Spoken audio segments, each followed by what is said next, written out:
Anak, patawad kung ikaw ay aking iniwan.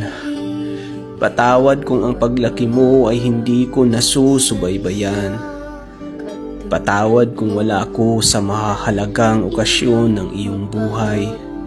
At patawad kung walang nag-aaruga sa iyo na isang nanay.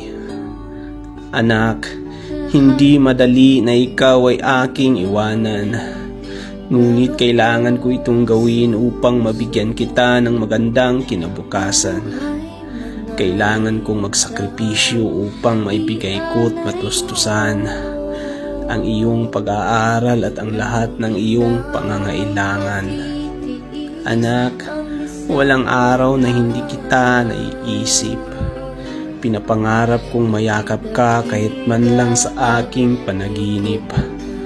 Sa araw-araw ay parang binibiyak sa lungkot ang aking puso.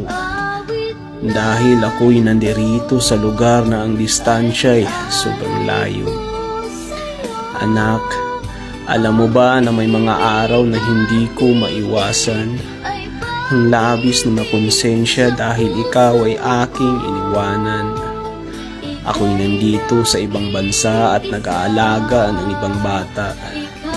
Samantalang ikaw ay malungkot at hinahanap ang aking pag-aaruga.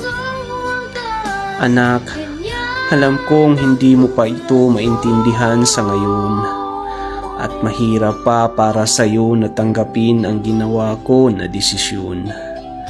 Ngunit balang araw ay lubos mo rin na mauunawaan na si ginawa kong paglisan ay kapakanan mo ang bukod tanging dahilan.